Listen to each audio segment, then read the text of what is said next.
Bismillahirrahmanirrahim. Bismillahirrahmanirrahim. Assalamualaikum warahmatullahi wabarakatuh. Innal hamdalillah nahmaduhu wa nasta'inuhu wa nastaghfiruh wa na'udzu billahi min shururi anfusina wa min sayyiati a'malina.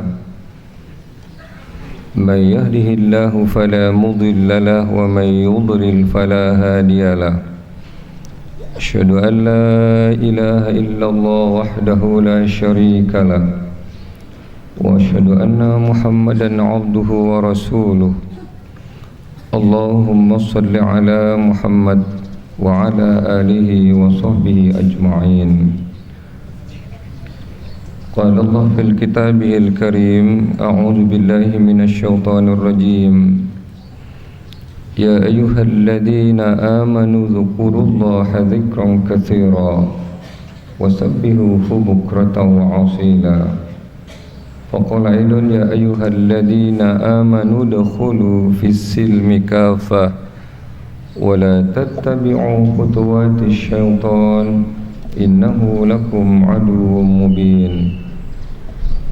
Faqala aidan laqad kana lakum fi rasulillahi uswatun hasanatun liman kana yarjullaha wal yawmal akhir wa dzakarallaha katsira.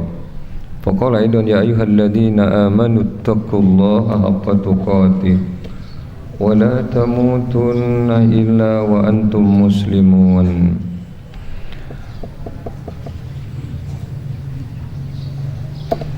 Para bapak, khususnya pimpinan Muhammadiyah dengan seluruh jajarannya, ibu-ibu dan seluruh hadirin yang hadir di pagi hari ini, rahimakumullah.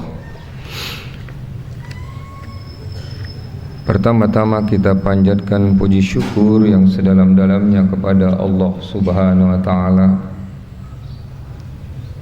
yang Allah tidak henti-hentinya memberikan rahmat dan nikmat kepada kita semuanya, sehingga dengan power dan energi dari Allah Subhanahu wa taala kita bisa hadir di tempat ini dalam rangka untuk menambah kembali ilmu tentang agama kita, ilmu tentang kehidupan ini, agar kita bisa selamat dari dunia sampai akhirat nanti. Mudah-mudahan harapan kita kepada Allah Subhanahu wa taala, seluruh amal demi amal yang kita bangun pada pekan ini atau pada bulan ini, baik sholat kita, amal sosial kita, ibadah-ibadah spiritual kita, mudah-mudahan semuanya direkam, dicatat, ditata dan diterima kiranya oleh Allah Subhanahu wa taala sebagai amal soleh kita. Hadirin rahimakumullah.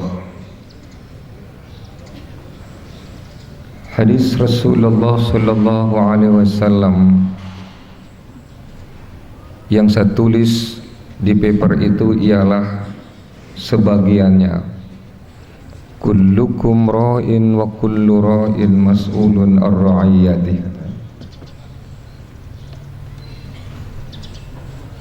Setiap kalian itu adalah pemimpin, dan setiap pemimpin itu akan dimintai pertanggung jawab atas kepemimpinannya.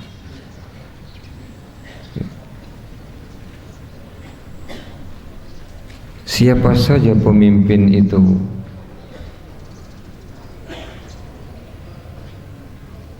Ketika rumah tangga dibangun,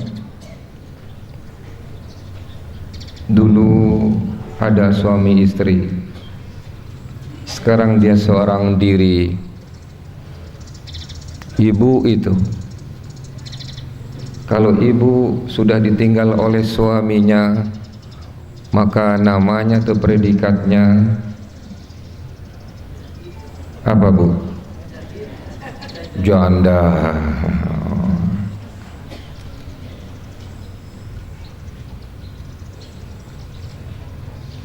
Ketika ibu lebih dahulu dipanggil oleh Allah Subhanahu wa Ta'ala, maka seorang pria, seorang diri lagi,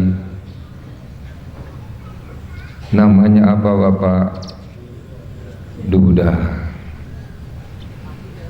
Saya mau bertanya dulu di awal pengajian kita ini, mana lebih banyak duda atau janda? Betul, kata ibu di depan sama gitu loh. Tapi data-data statistik menunjukkan bahwa janda yang lebih banyak.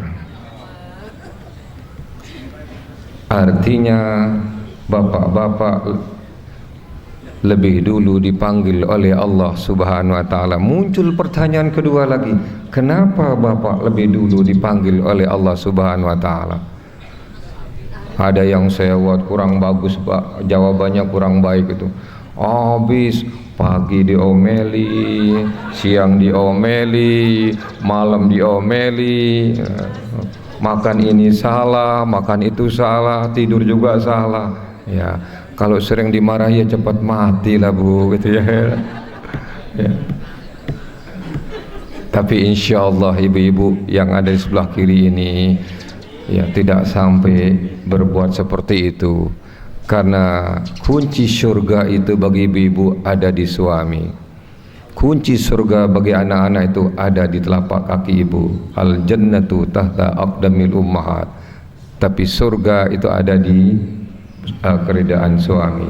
Lantaran itu baru saya baca hadisnya, ketika ibu membawa suami di rumah sakit, lalu tatkala najah atau sebelum najah itu ibu sudah minta redanya, Pak, minta reda ya, minta reda Pak, iya saya sudah maafkan kamu. Nah surga sudah itu, surga sudah itu, saya sudah maafkan kamu, itu surga gitu, ya. Ketika ibu seorang diri, ketika bapak seorang diri,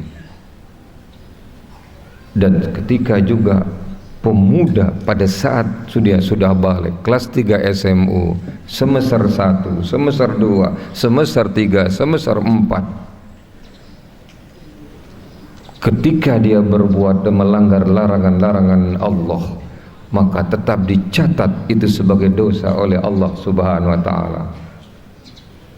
Tapi ketika dia berbuat baik, tetap juga dicatat oleh Allah Subhanahu wa Ta'ala. Terutama para pemuda, jangan lalu berpersepsi bahwa saya kan masih muda, saya ingin menghabiskan pemuda-pemudi saya ini sepuas-puasnya. Itu yang berbahaya. Tidak sedikit sekarang yang namanya maut itu pemuda lebih dulu dipanggil oleh malaikat, dipanggil oleh Allah Subhanahu wa Ta'ala. Jangan berpersepsi yang lebih dulu masuk kubur kan yang bicara itu, soalnya semuanya putih, atasnya putih, bawahnya putih, ininya putih, malah di bawah juga putih. Itu lebih dulu masuk kubur? Belum tentu.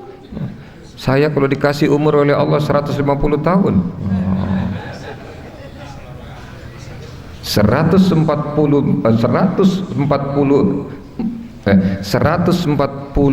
tahun Ismail alaihissalam, 186 tahun Ibrahim alaihissalam. Logika orang kan yang tua lebih dulu. Nah muda-muda lalu ingin bebas sebebas-bebasnya, apapun yang diinginkan oleh nafsunya diperturutkan.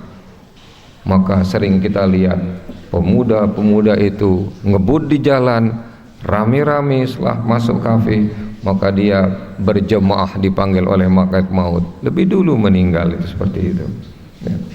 Hadirin rahimakumullah. Nah, faman ya'mal mithqala dzarratin khairan yara wa man ya'mal mithqala dzarratin syarran yara. Semua kita ini pemimpin, dan setiap pemimpin akan dimintai pertanggungjawab oleh Allah Subhanahu wa Ta'ala. Ada yang disebut dengan pemimpin formal, ada yang disebut dengan pemimpin non formal. Siapa yang non formal?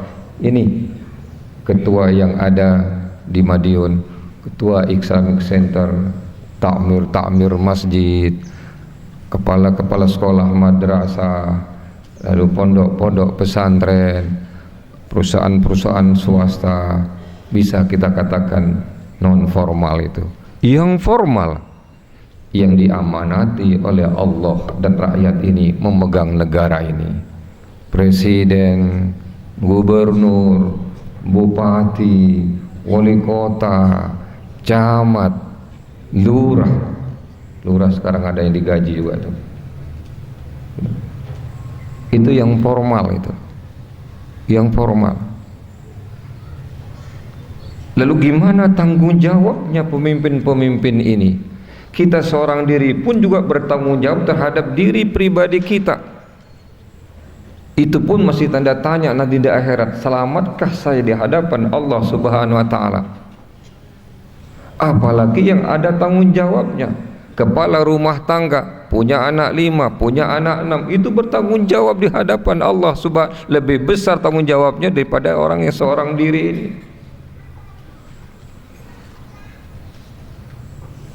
Camat jauh lebih besar tanggung jawabnya daripada lurah. Wali kota jauh lebih besar tanggung jawabnya daripada camat. Gubernur Khafifah jauh lebih besar tanggung jawabnya di hadapan Allah nanti kalau dibandingkan wali kota dan bupati yang banyak di Jawa Timur ini. Presiden Jokowi Widodo sudah masuk periode kedua sekarang. Seberapa besar dan berat tanggung jawabnya di hadapan Allah, mulai dari Sabang sampai ke Merauke, mulai dari Tarakan sampai yang paling selatan. Luas dan besar Indonesia ini dan banyak penduduknya. Sebanding dengan itu jauh lebih besar tanggung jawabnya dibandingkan gubernur yang ada ini. Jangan dikira Allah itu tidur, jangan dikira perangkat IT Allah itu diam. Terus berputar yang namanya IT Allah Subhanahu wa taala. Ini sudah ada 2 malaikat ini, Raqib dan Atid. Kalau ada CCTV, Allah lebih canggih lagi CCTV-nya. Makanya di akhirat nanti itu kan kita nggak bisa berkutik. Al-yauma nakhtimu ala afwahihim wa tukallimuna aydihim wa tashhadu arjuluhum bima kanu yaksibun. Pada hari itu ini dipatri lisannya, dipatri oleh Allah, diplester oleh Allah, tangan dan kaki yang menjadi saksi. Belum lagi ada film-film yang menunjukkan semua amal itu. Pengadilan yang seadil-adilnya akan ditegakkan oleh Allah Subhanahu wa taala di akhirat nanti. Yang disebutkan dalam surah Al-Zalzalah itu seberat zarrah, itu akan kelihatan, diperhitungkan oleh Allah Subhanahu wa taala. Ulama kita yang lama, Ibnu Katsir, barangkali belum mengenal yang namanya atom. 10 pangkat min 18 mm, 10 pangkat 19 mm inti atom neutron, 10 pangkat min 21 mm, rambut dibagi sejuta. Dulu mengatakan zarrah itu sebesar biji bayam, terlalu besar itu. 1 rupiah terhitung, 5.000 terhitung, apalagi 13 sampai 30 triliun. Uang-uang pensiunan itu kemana? Saya sudah masuk pensiun, dengar itu, wah bisa terima enggak nanti? Belum lagi BPJS. Alhamdulillah Muhammadiyah tidak pernah meminta, walaupun ada uangnya yang dipakai, karena Muhammadiyah organisasi sedunia yang paling kaya.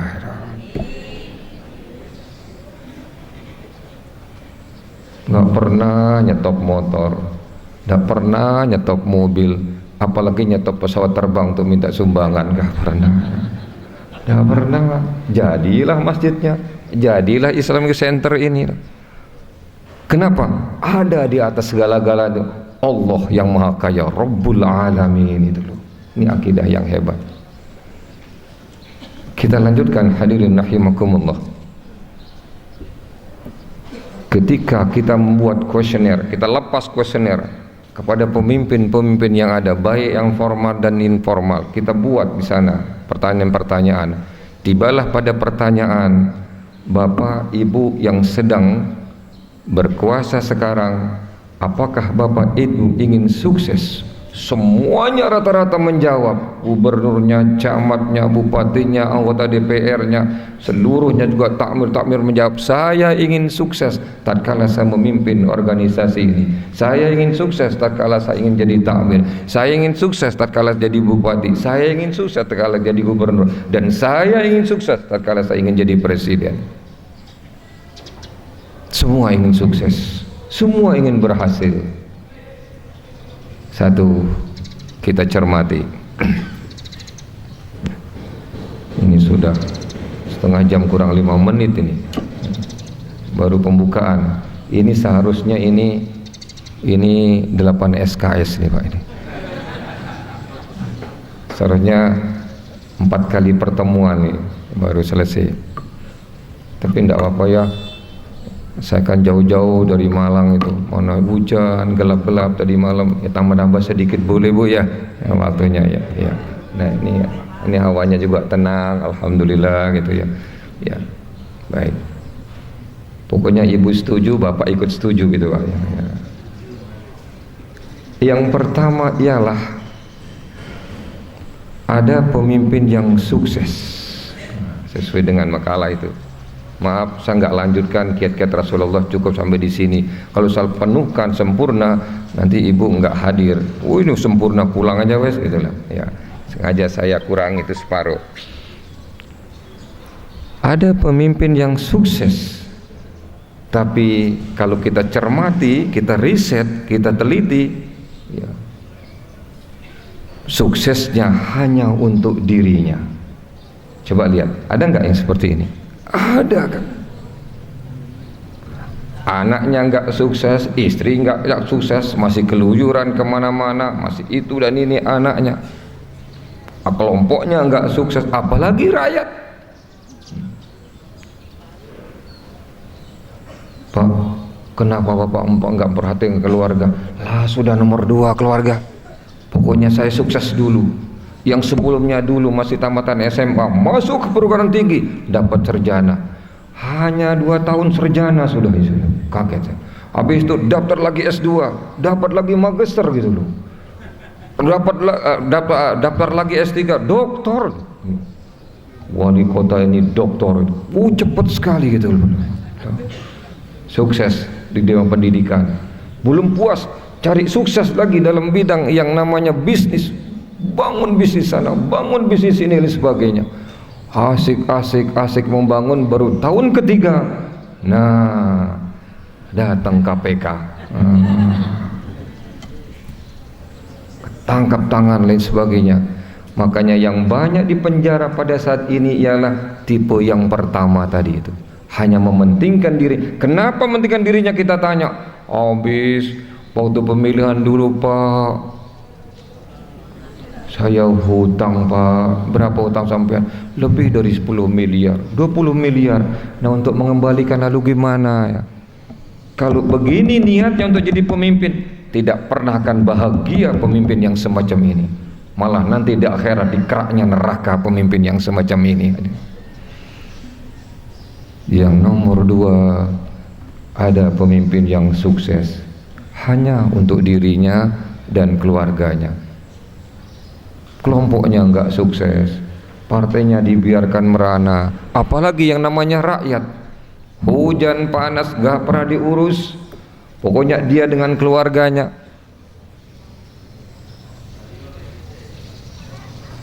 Anaknya dikirim ke Bandung, anaknya dikirim ke Semarang,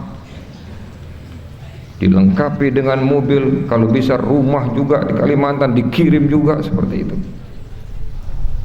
Istrinya, masya Allah, itu saya tulis di sana. Yang namanya mobil, yang namanya rumah, nggak ada perhatian sama sekali dulu. Yang namanya yang warna kuning-kuning itu, Tidak semuanya warna kuning itu berharga, Bu. Tidak pernah sama sekali. Tapi begitu menjabat suaminya, maka dia berusaha semaksimal mungkin. Makanya kalau arisan itu kan sering tangannya diangkat begini-gini. Itu kan dari sini sampai sini penuh dengan yang kuning pergerangan tangannya itu loh. Emas, mobil, rumah, lain sebagainya. Nah, dia berhasil yang nomor 2 ini, dirinya hanya keluarganya aja, yang lain itu nggak berhasil. Itu tipe yang nomor 2. Kita berlindung kepada Allah Subhanahu wa Ta'ala kalau menjadi pemimpin yang semacam ini. Lalu yang nomor 3 ialah ada pemimpin yang sukses. Sukses untuk dirinya, sukses untuk keluarganya, sukses untuk jemaahnya, tapi umat belum menikmati kesuksesannya. Berkutat berputik di sana. Dia berpikir belum waktunya untuk periode kedua. Dia sudah berpikir gimana caranya saya menjabat lagi untuk periode kedua di wali kota ini, di bupati ini. Terus berpikir seperti itu. Kalau seandainya dibolehkan sampai 5 periode, dia berpikir gimana caranya tetap bertengger di jabatannya 5 periode. Jabatan aja yang jadi pikirannya. Dia tidak pernah memikirkan bagaimana mengentas yang namanya umat ini. Tipe yang nomor 3 ini pun juga termasuk pemimpin yang bertanggung jawab nanti di hadapan Allah Subhanahu wa Ta'ala. Yang nomor 4, ada pemimpin yang sukses untuk dirinya, sukses untuk keluarganya, sukses untuk kelompoknya, dan sukses untuk umat. Cuma sayang, baru terbatas. Kebanyakan pemimpin-pemimpin formal ini, kebanyakannya yang dientas itu ialah kemiskinan harta. Yang semula jalan menuju desa itu masih makadam, sekarang diaspal. Yang semula penghasilannya rendah, ya sudah dia mendapatkan penghasilan yang cukup. Pengentasan yang namanya kemiskinan harta. Seharusnya seorang wali kota, seharusnya orang bupati, seharusnya gubernur, dia berpikir lebih lawas lagi, ialah bagaimana mengentas akidah umat ini. Dia entas akhlak umat ini. Yang sekarang Bapak Ibu rahimakumullah, kalau anak kita ingin melanjutkan S3 ke Jepang, kalau anak kita ingin melanjutkan S3 ke Jerman, itu sudah tidak dilihat berapa IP-nya, berapa nilai matematiknya, berapa nilai pelajaran-pelajaran yang lain. Yang dilihat ialah sejauh mana kejujuran umat ini. Makanya siapa yang memberikan rekomendasi itu akan dilihat itu loh. Itu yang terjadi sekarang. Yang terjadi sekarang di tengah-tengah bangsa ini ialah kemiskinan akhlakul karimah. Kemiskinan yang namanya tata krama, tepos liro, karakter dan lain sebagainya itu. Itu yang nomor 4 yang kita lihat. Yang nomor 5, ada pemimpin kelihatannya berhasil, di tengah-tengah umatnya ketakutan. Banyak terjadi presiden, banyak terjadi yang namanya raja, dia berhasil. Apa maunya berhasil diwujudkan dalam hidup ini, dalam pemerintahannya. Namrud, Fir'aun, Hitler, Mao Zedong, yang sekarang rejim komunis yang ada di Cina ini kelihatannya berhasil, tetapi rakyatnya bingung dan menderita. Dia jalankan pemerintahannya dengan otoriter, dia jalankan pemerintahannya dengan tangan besi. Bahkan mengerikan sekali, yang berani menentang itu ditangkap, habis itu ditembak, dibunuh, habis itu disuruh dokter dibedah, organ-organ tubuhnya dikumpulkan itu, Bu. dijual. Makanya ada saudara saya mau berangkat ke Cina, ganti yang namanya hati ini, transplantasi hati, tapi terlalu mahal, dia nggak jadi. Dahlan Iskan itu berhasil ke Cina. Maka yang ganti-ganti organ itu ke Cina, karena dikumpulkan itu organ-organ tubuh orang itu. Sasarannya seandainya tidak ketahuan saudara kita muslim mukmin Uighur itu menjadi sasaran, akan diambil organnya sebenarnya itu, Pak. Makanya 7 negara tidak membolehkan rakyatnya berangkat ke Cina. Israel coba, Yahudi aja tidak membolehkan umatnya berangkat ke Cina untuk mengganti organ tubuh. Begitu juga 6 negara di Eropa itu nggak boleh itu loh. Hadirin rahimakumullah, lantaran itu ini peradaban yang sangat zolim, biadab sekali. Komunis Cina ini yang sedang berlangsung sekarang. Hampir 20-25 juta saudara kita tidak diperbolehkan untuk menjalankan agamanya. Lantaran itu ibu-ibu sekalian, 1 juta, 2 juta sampai 3 juta sedang ada di penjara. Saya mohon kepada yang hadir ini, mumpung saya ingat, mohon ibu tatkala sholat malam libatkan mendoakan saudara kita yang ada di Cina, di Uighur, di Xinjiang ini. Mohon kepada Allah, kalau di sholat-sholat berjamaah kita nggak mampu karena imamnya juga nggak ada kesempatan kita untuk berdoa, di sholat-sholat sunat kita tatkala sujud pertama boleh, sujud kedua boleh, sujud ketiga boleh, sujud terakhir boleh, tapi lakukan dengan dalam hati kepada Allah. Ucapkan dalam hati tatkala sujud, sedekat-dekat hamba dengan Allah pada saat sujud, dan perbanyak doa di sana. Kita lakukan di sholat sunat. Kalau sholat wajib kita jemaahkan nggak bisa. Kalau ibu bisa, setiap sholat sunat atau sehari sekali doakan saudara kita di Xinjiang, ya Allah lindungi saudara kami yang ada di sana, tersiksa mereka ya Allah. Mereka ingin sholat seperti kami, mereka ingin ibadah, tapi nggak bisa, dilarang.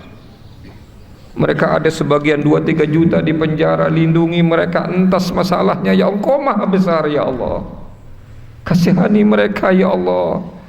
Lalu bagian kedua mohon ya Allah turunkan azabmu, azab rejim komunis Cina ini ya Allah, azab rejim komunis Cina ini. Ini sangat biadab di dalam kehidupan manusia, paling biadab dalam sejarah kehidupan manusia. Ini dia ini, organ tubuh orang diambil dan diperjualbelikan, triliunan hasilnya itu Pak. Itu harus kita melawan Pak itu. Ini kezaliman yang luar biasa. Sekarang Natuna ingin diklaim itu. Yang nomor 6, kalau berbicara ini nanti nggak habis. Yang nomor 6 ialah ada seorang pemimpin yang berhasil untuk dirinya, berhasil untuk keluarganya, berhasil untuk bangsanya, berhasil untuk umat ini. Bukan saja umat ini diajak berhasil di muka bumi Allah Subhanahu wa taala, tapi di bawah umat ini berhasil juga nanti di kampung halaman yang sebenarnya, yaitu di akhirat nanti. Siapa dia? Itulah dia Nabi besar Muhammad sallallahu alaihi wasallam. Laqad kana lakum fi rasulillahi uswatun hasanatul liman kana yarjullaha wal yawmal akhir wa dzakarallaha katsiran. Sungguh pada diri Muhammad itu terdapat suri teladan yang baik bagi kalian. Bagi siapa? Bagi orang yang mengharapkan rahmat Allah Subhanahu wa taala. Bagi siapa? Bagi orang yang yakin betul ada hidup sesudah mati. Bagi siapa? Bagi orang yang banyak zikrullah, ingat kepada Allah Subhanahu wa taala. Yang jadi pertanyaan kita, kenapa kita diminta oleh Allah Subhanahu wa taala untuk beridola kepada Rasulullah sallallahu alaihi wasallam? Karena kalau kita melihat pemimpin yang ada ini, susah kita Bu. Janji, kita berharap enggak ditunaikan janjinya. Titip uang, dipakai uangnya itu loh. Titip uang untuk berangkat haji, dipakai juga uang berangkat haji. titip uang untuk masa depan kita pensiun dipakai juga. Mana enggak? Mana yang kita berdoa? Makanya langsung kita berdoa kepada Rasulullah SAW. Walaupun beliau sudah meninggal 1500 tahun yang lalu, terbujur di Madinah makam beliau, tapi jutaan umat masih patuh dan taat kepada Rasulullah SAW atas izin Allah Subhanahu Wa Taala. Coba lihat yang namanya umrah, antri yang namanya umrah. Lihat yang namanya haji, antri yang namanya haji itu. Sampai tidak menampung yang namanya Masjidil Haram ini. Lalu indikator apa? Siapa yang menggerakkan? Ialah magnet Rasulullah atas izin Allah Subhanahu Wa Taala. Itu Rasulullah. Sampai Allah menyatakan, innaka la'ala khuluqin azim. Engkau memiliki akhlak yang sangat agung. Tapi kita angkat dulu. Kenapa Allah menyuruh? Karena Rasulullah itu bukan sekedar presiden. 10 jabatan Rasulullah SAW sudah saya hitung tadi pagi itu. Beliau Nabi, nomor 2 beliau Rasul, nomor 3 beliau kepala negara, raja. Beliau juga langsung menjadi Perdana Menteri, 4 sudah. Satu-satunya di muka bumi ini yang kepala negara, yang Perdana Menteri, yang Nabi, yang Rasul langsung memimpin pasukan. Bukan sekali 2 kali memimpin pasukan. Dia menjadi panglima Badar, perang Badar. Rasulullah menjadi panglima Uhud. Rasulullah menjadi panglima perang Ahzab. Rasulullah menjadi panglima perang Hunain, perang Tabuk dan sebagainya. Belum lagi perang-perang yang kecil. Rasulullah SAW menjadi panglimanya tuh. Nah, kalau presiden sekarang kan cuma perintah aja dulu. Coba Bush dulu itu begitu nyerang Irak dia di depan, enggak, dia kan dari sekarang dia sedang sakit ini, antara hidup dan mati. Hadirin rahimakumullah, 10 Rasulullah SAW, ya. Dia juga sebagai idola untuk membangun rumah tangga sakinah, mawaddah dan rahmah. Beliau pemimpin spiritual dan beliau diangkat dari 100 tokoh yang diangkat oleh, yang dipilih oleh Michael Hart, orang Nasrani itu yang memilih, bukan orang Islam. Karena orang Islam itu enggak objektif, ini sangat objektif, orang Nasrani. Setelah 10, 11, 14 tahun dia teliti ini, dikumpulkan seluruh pemimpin dunia ini. Ada tokoh agama dikumpulkan, ada tokoh ilmu pengetahuan dikumpul, sains dikumpulkan, ada tokoh-tokoh orang jelek pun dikumpulkan. Hitler masuk di sana, Mao Zedong masuk di sana, Stalin masuk di sana, yang membunuh juta-jutaan orang tuh masuk, orang jahat, yang paling jahat juga masuk di sini. Dari 100 tokoh itu dipilih dengan alasan yang sangat-sangat akademik, yang sangat saintis, tidak bisa dianu. Maka muncullah bahwa manusia nomor wahid dari 100 tokoh dunia itu ialah Nabi kita Muhammad sallallahu alaihi wasallam. Nabi kita Muhammad sallallahu alaihi wasallam. Rahimakumullah. Maaf.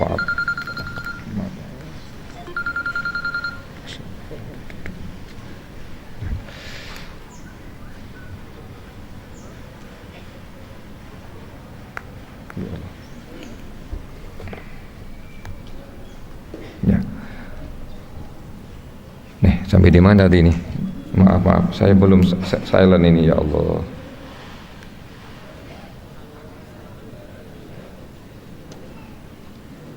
Nah, sudah. Ya.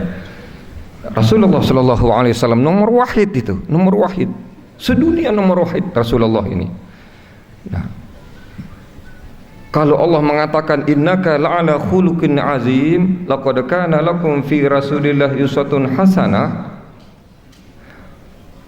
seperti itu jasa Nabi kita Muhammad sallallahu alaihi wasallam mengentas umat ini gitu loh. Masih aja ada orang yang menghina beliau di Eropa. Kalaulah orang-orang kafir menghina beliau, kita bisa maklum, ya barangkali dia dengki kepada Rasulullah, marah kepada Nabi, atau dia enggak mengetahui siapa sebenarnya Rasulullah SAW. Ada anggota DPR setelah menghina itu masuk Islam dan langsung dia bersujud di hadapan Allah di Ka'bah, dia masuk Islam dan naik haji itu. Nah, Kalau yang menghina Rasulullah Sallallahu Alaihi Wasallam yang dimuliakan oleh Allah Subhanahu Wa Taala ini orang Islam, itu yang membuat hati kita ini sakit.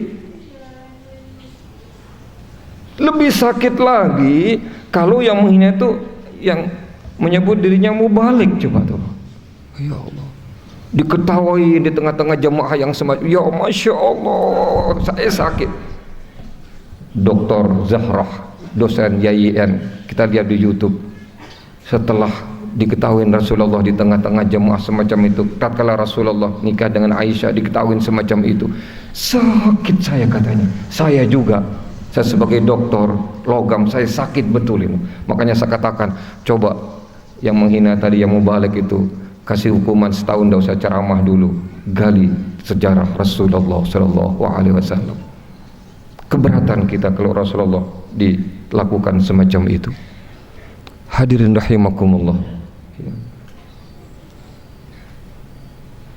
Rasulullah adalah pesuruh Allah. Muhammadur Rasulullah walladzina ma'ahu asyidda'u 'alal kufar ruhama'u bainahum tarahum ruk'an sujada yabtaguna fadlan minallah wa ridwa simahum fi wujuhihim min asari sujud. Iya, Allah sudah memberikan batas. Tidak boleh kita mengkultuskan Rasulullah itu, tapi Rasulullah tetap kita hormati. Karena jasa-jasa beliau kita mengenali Islam, kita mendapatkan Islam sampai sekarang, itu seperti itu. Saya sedih sekali, hadirin rahimakumullah. Ya. Lalu ada yang namanya Sukmawati, lalu disebut dengan busuk itu ya, Pak.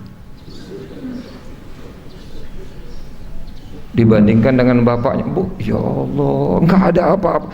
Dari 50 tokoh itu saya lihat ini ada Umar bin Khattab pada posisi 50, ada Isa, ada Musa, ada 4 yang muslim, selainnya itu orang-orang kafir semuanya.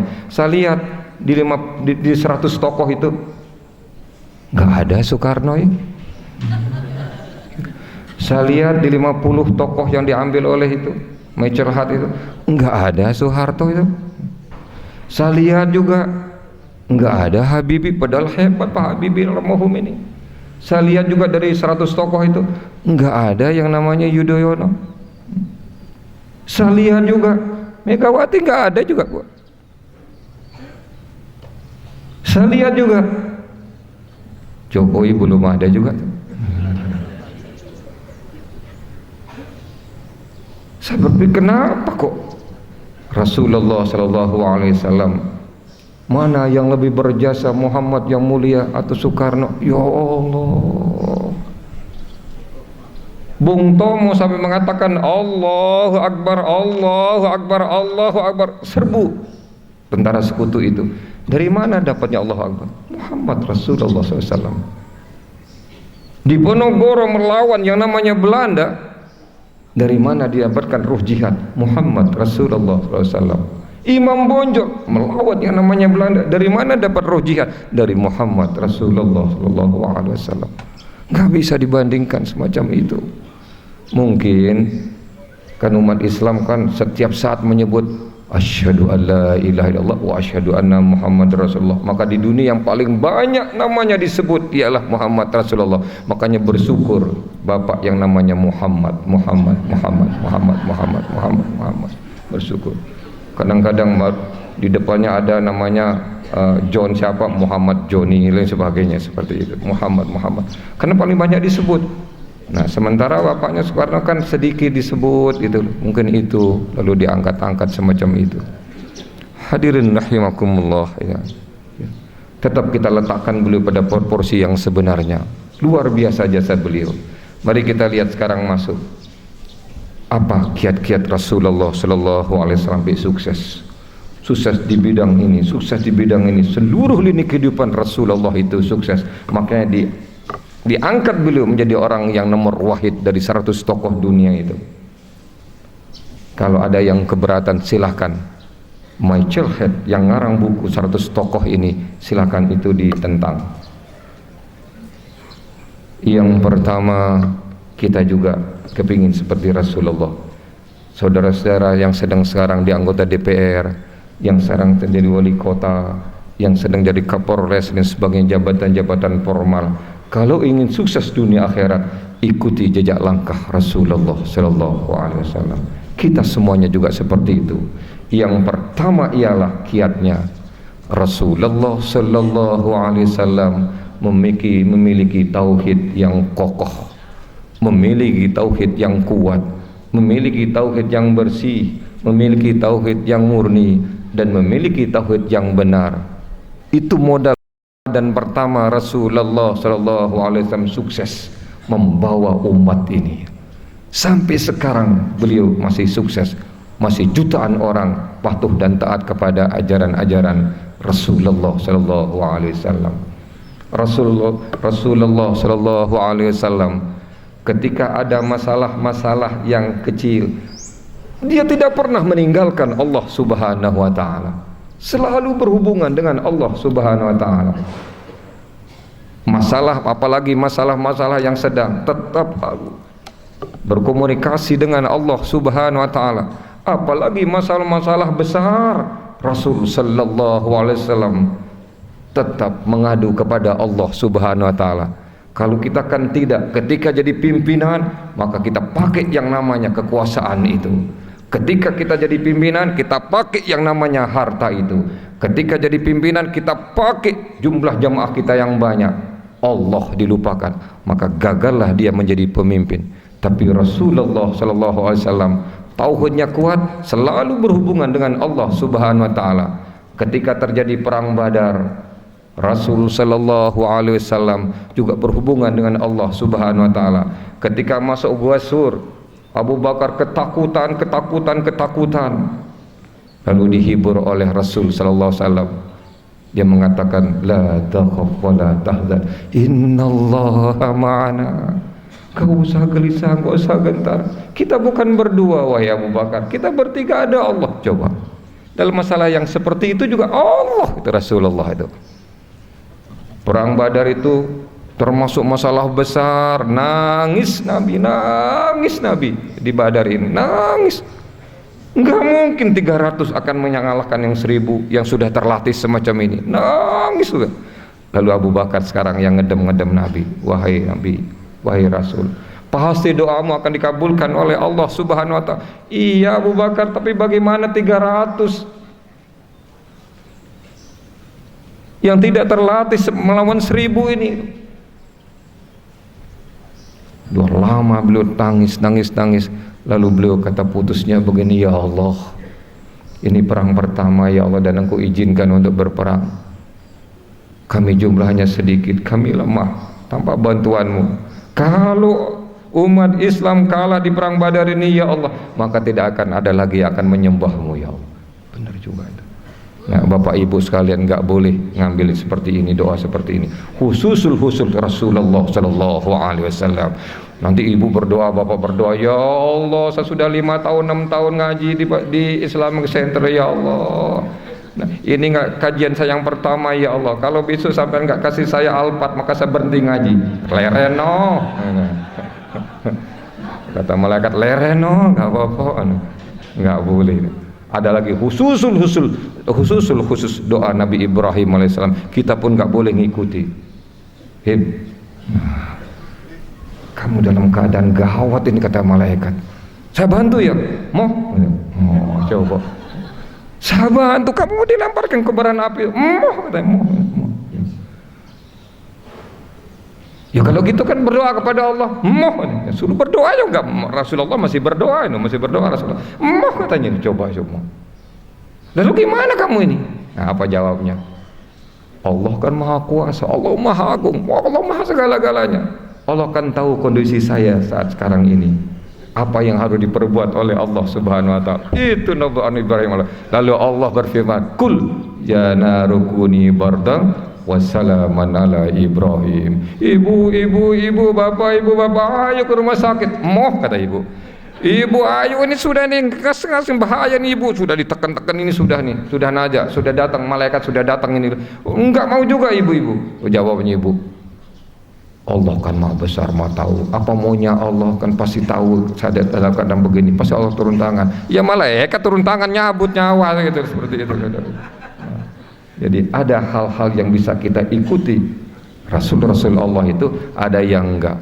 Ya Nabi katakan 11, 9 sampai 11 istri. Kita juga 11, situ air wangi ini setengah mati ngurus itu. Seperti itu. Jadi ada yang namanya tasyrik dan gairu tasyrik seperti itu. Rahimakumullah. Baik. Sampai di mana tadi ini? Muternya ke Ibrahim tadi itu. Baik.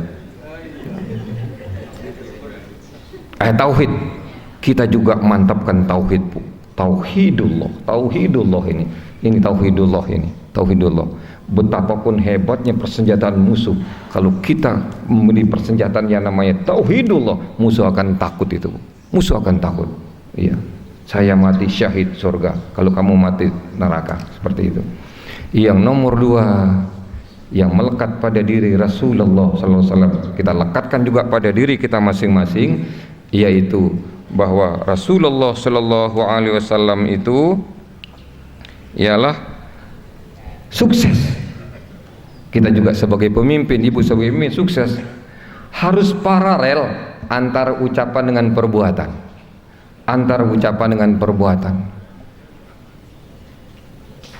Susah kita menjadi usah kalau kita enggak antara perbuatan dengan perkataan kita. Makanya disinggung dalam Al-Qur'anul Karim, Sabbahalillahi ma fis samawati wa ma fil ardi wa huwal azizul hakim. Ya ayyuhalladzina amanu lima taquluna ma la taf'alun, kabura maqtan 'indallah an taqulu ma la taf'alun. Bapak subuhan besok ya? Iya ya. Yang disuruh subuhan dia sendiri enggak subuhan. Marah Allah subhanahu wa ta'ala. Ibu-ibu besok pengajian ya? Iya saya datang, sementara dia sendiri enggak datang pengajian itu. Enggak akan sukses rumah tangga, bapak ibu enggak akan sukses kalau nyuruh anaknya sholat subuh sementara bapak ibu enggak akan sholat subuh. Enggak akan sukses bapak ini kalau nyuruh anaknya ngaji, kamu harus hafal 2-3 juz sementara bapaknya 6 surat aja enggak hafal-hafal gitu. Harus diimbangi anak kita itu.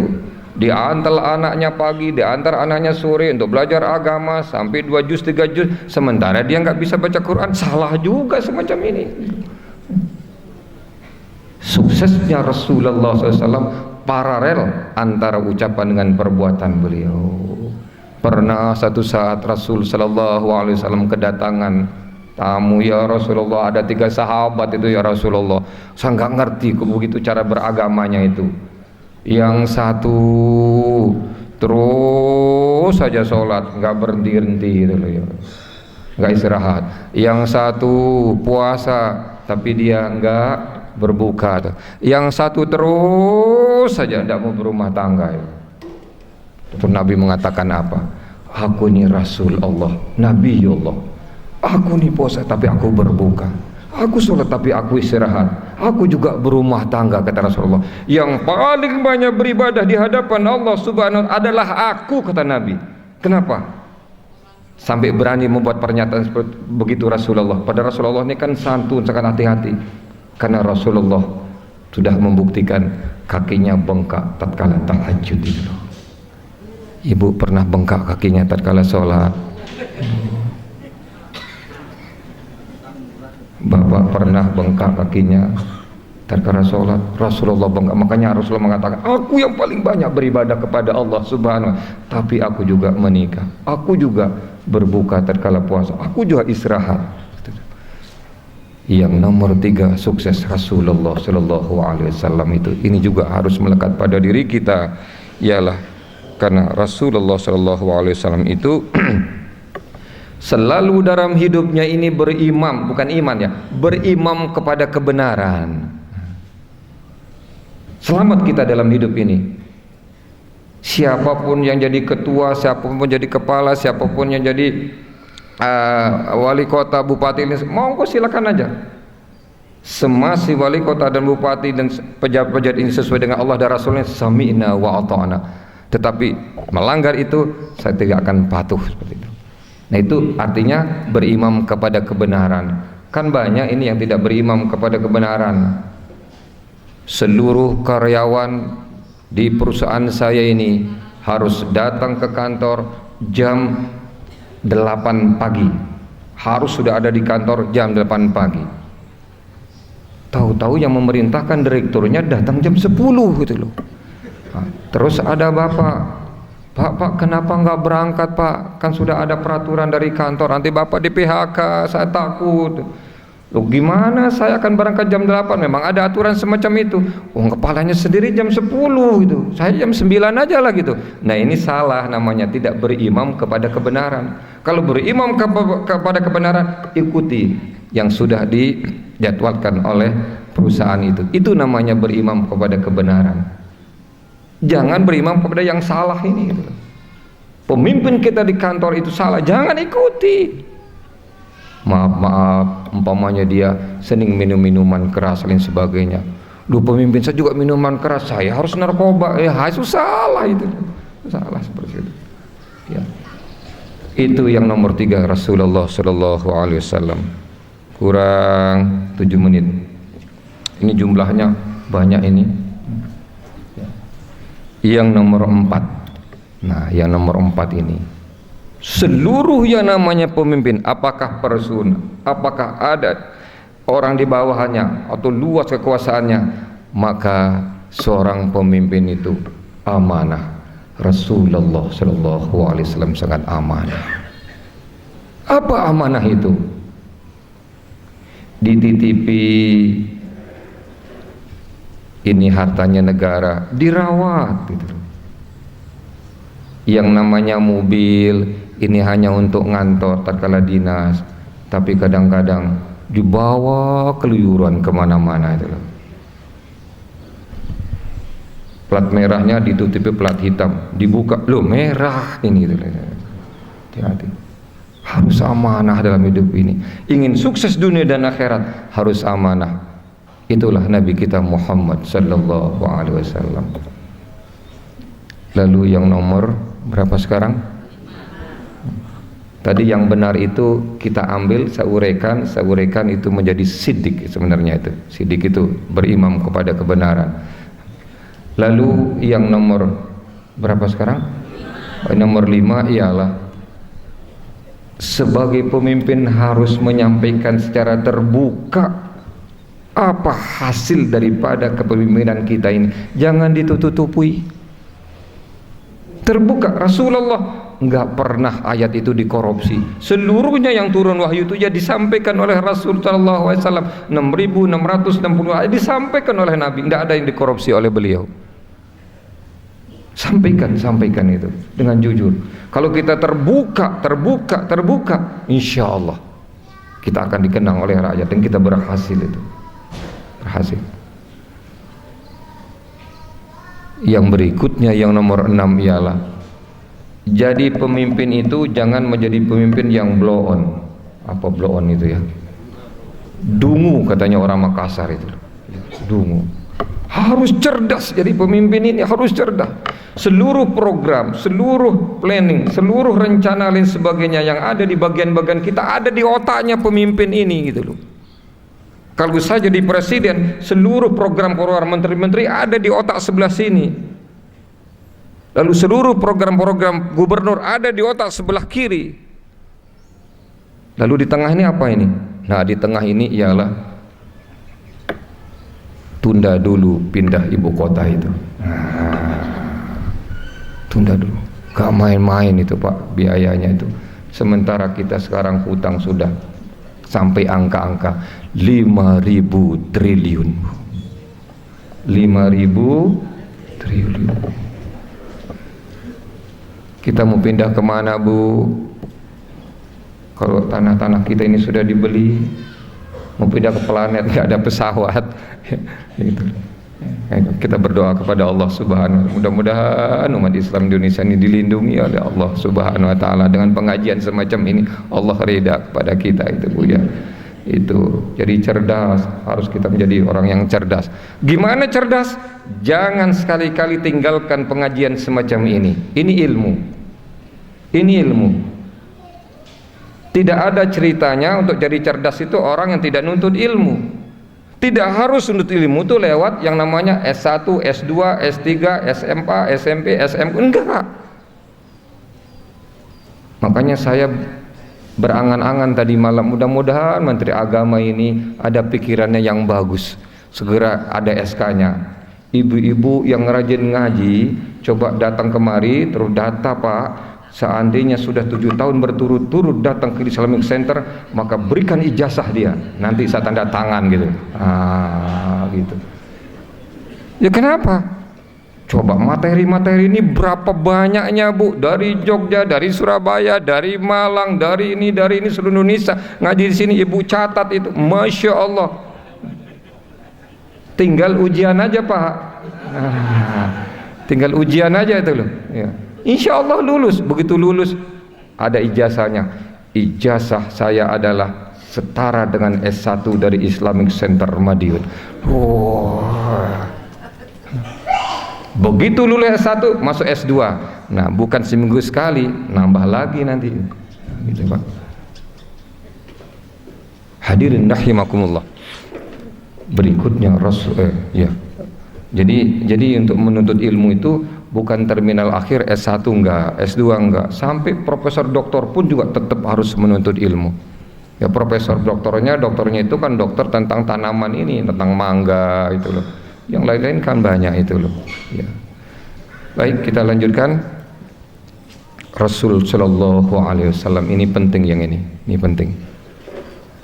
Sukses Nabi kita Muhammad Sallallahu Alaihi Wasallam membawa umat ini dari dunia sampai akhirat selamat nanti, karena Rasul Sallallahu Alaihi Wasallam adalah sosok hamba Allah yang dicetak oleh Allah, yang diproduk oleh Allah, yang dibentuk oleh Allah menjadi manusia yang tegar dalam hidup ini.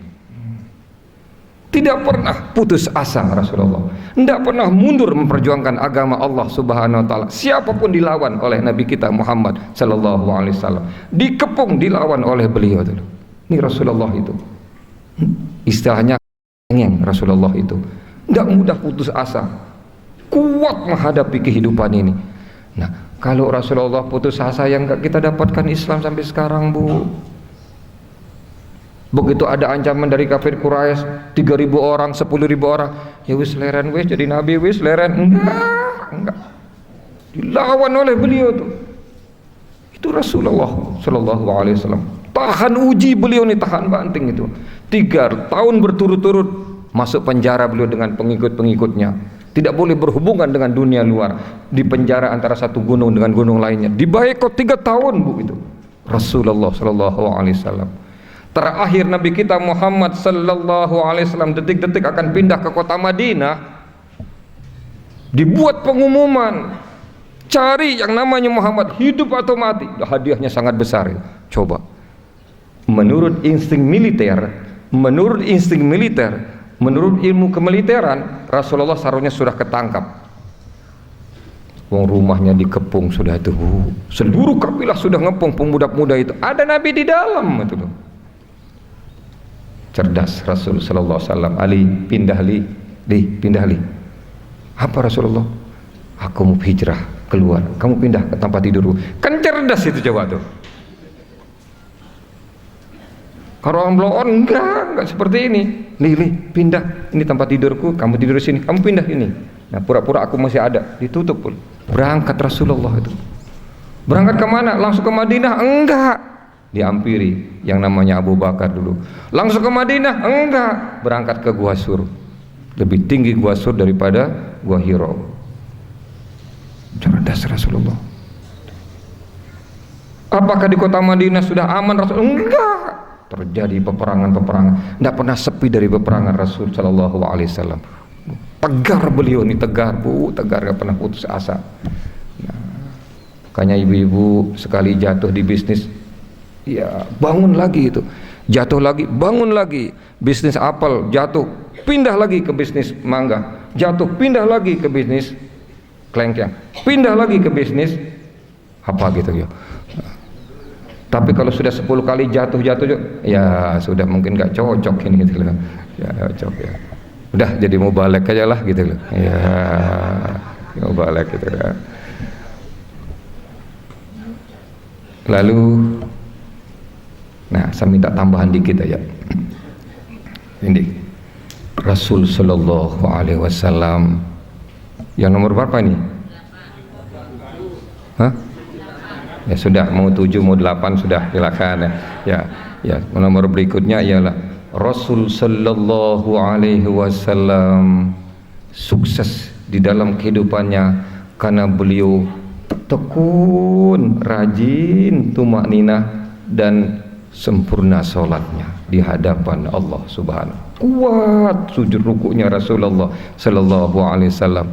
Makanya digambarkan itu Muhammadur Rasulullah walladzina ma'ahu asyidda'u 'alal kufari ruhama'u bainahum tarahum ruk'an sujjada yabtaguna fadlan minallahi wa ridwana simahum fi wujuhihim min asari sujud. Terakhir surah Al-Fatah itu. Muhammad itu utusan Allah. Cepat Allah mengatakan utusan Allah supaya tidak seperti umat Nasrani nanti mengkultuskan Nabi Isa itu. Orang beserta Muhammad itu pengikut tegas kepada orang-orang kafir. Jangan mau ikut cara-cara hidup orang-orang kafir itu, tegas. Ruhama'u bainahum, sesama muslim itu berkasih sayang. Ya Allah, luar biasa.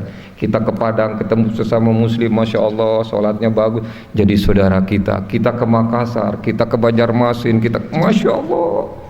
Indonesia ini bersatu NKRI itu kan negara Islam ini loh Bu. Coba tanya Islam yang ada di Sorong mau nggak pisah dengan Islam di Makassar? Enggak. Islam di Makassar mau nggak pisah dengan Islam di Padang? Enggak. Islam yang ada di Surabaya kita di Madiun mau nggak pisah dengan di Aceh? Enggak. Itulah yang menguatkan yang namanya NKRI ini.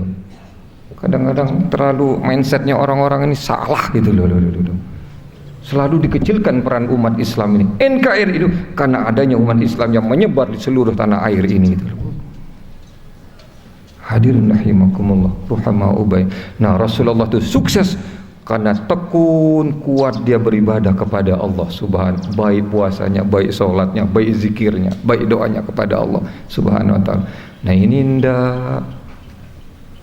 entah sholat zuhurnya di mana, sholat asarnya di mana, sholat maghribnya di mana gitu. Pejabat ditanya, kenapa enggak sholat zuhur? Sibuk. Kenapa enggak sholat asar? Ada di jalan ya. Kenapa enggak sholat maghrib? Kelelahan ya. Kenapa enggak sholat isya? Ketiduran.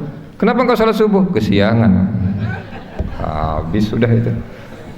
Habis sudah.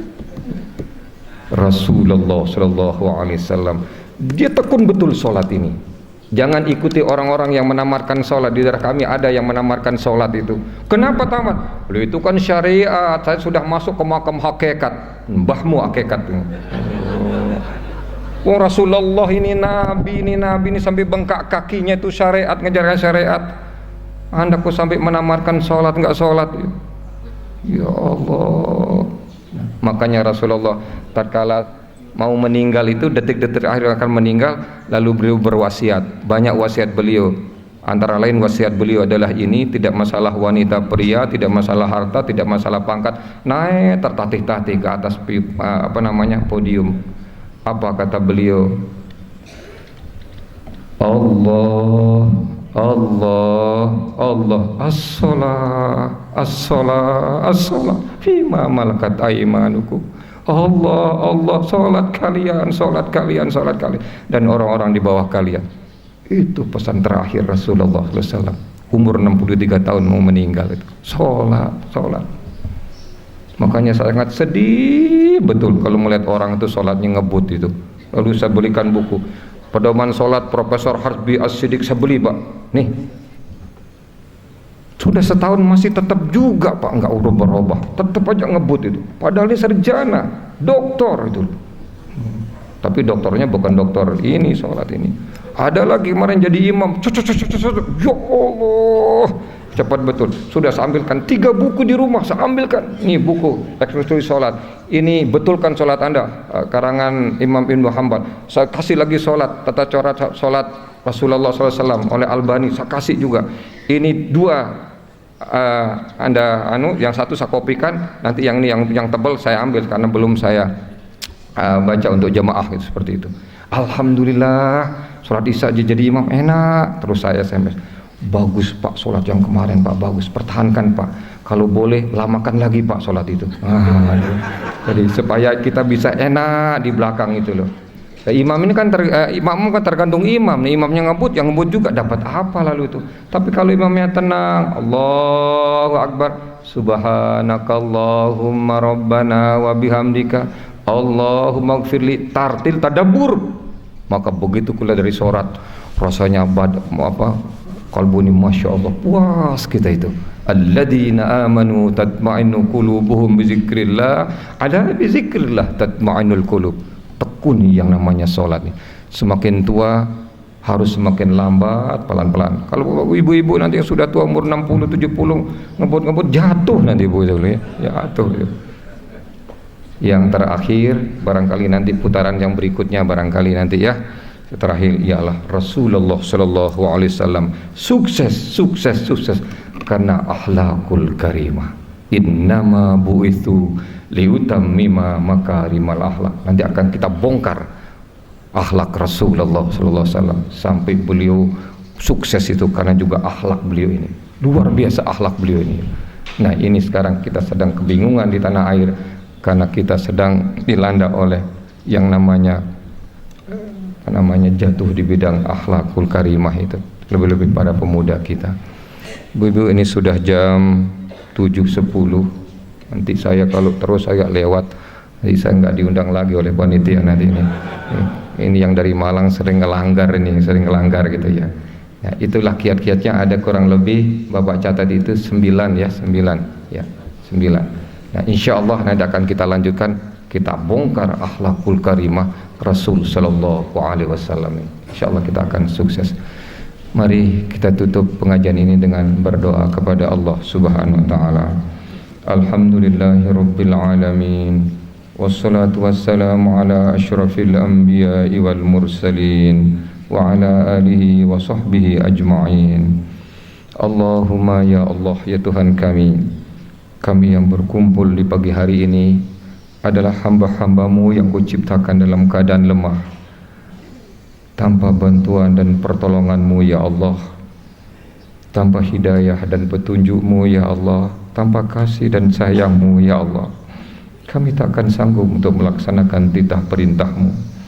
Allahumma ya Allah, ya Tuhan kami, perlihatkan kepada kami ya Allah yang benar itu sebagai satu kebenaran, dan berikan kemampuan kepada kami ya Allah untuk melaksanakan kebenaran itu.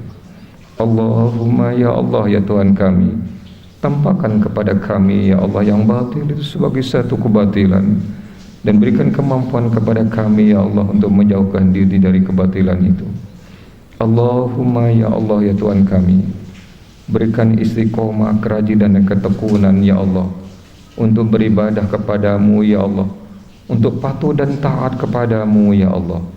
Allahumma ya Allah, ya Tuhan kami, lebih-lebih yang namanya menuntut ilmu di Islamic Center ini, berikan kami kerajinan dan kepatuhan ya Allah untuk terus hadir setiap hari Ahad pagi ini ya Allah, untuk menambah ilmu kami ya Allah, agar sholat dan ibadah-ibadah kami yang lain lebih berkualitas dan lebih sempurna kami persembahkan kepadamu ya Allah. Allahumma ya Allah, ya Tuhan kami sadar ya Allah, terlalu banyak Engkau berikan nikmat kepada, tapi kami kurang bersyukur kepadamu ya Allah. Kami merasa bersalah dan berdosa ya Allah, tapi kami yakin Engkau Maha Penyayang, Engkau Maha Pengampun ya Allah. Ampuni ya Allah dosa dan kesalahan kami ya Allah. Ampuni ya Allah dosa dan kesalahan orang tua kami ya Allah. Ampuni ya Allah dosa para pemimpin kami yang sesuai dengan petunjuk dan arahan-Mu ya Allah. Rabbana zalamna anfusana wa illam taghfir lana wa tarhamna lanakunanna minal khasirin. Rabbana la tu'akhidhna in nasina aw akhtana. Rabbana wa la tahmil 'alaina isran kama hamaltahu 'alal ladzina min qablina. Rabbana wa la tuhammilna ma la taqata lana bih. Wa'fu anna waghfir lana warhamna anta maulana fansurna 'alal qaumil kafirin. Rabbana ja'alna muqimas shalah wa min zurriyyati Rabbana wa taqabbal du'a. Rabbana atina min ladunka rahmatan wa hayyi' lana min amrina rasyada. ربنا لا تزغ قلوبنا بعد إذ هديتنا وهب لنا من لدنك رحمة إنك أنت الوهاب ربنا آتنا في الدنيا حسنة وفي الآخرة حسنة وقنا عذاب النار وصلى الله على محمد وعلى آله وصحبه أجمعين سبحان ربك رب العزة عما يصفون وسلام على المرسلين والحمد لله رب العالمين. Wa'afu minkum. Assalamualaikum warahmatullahi wabarakatuh.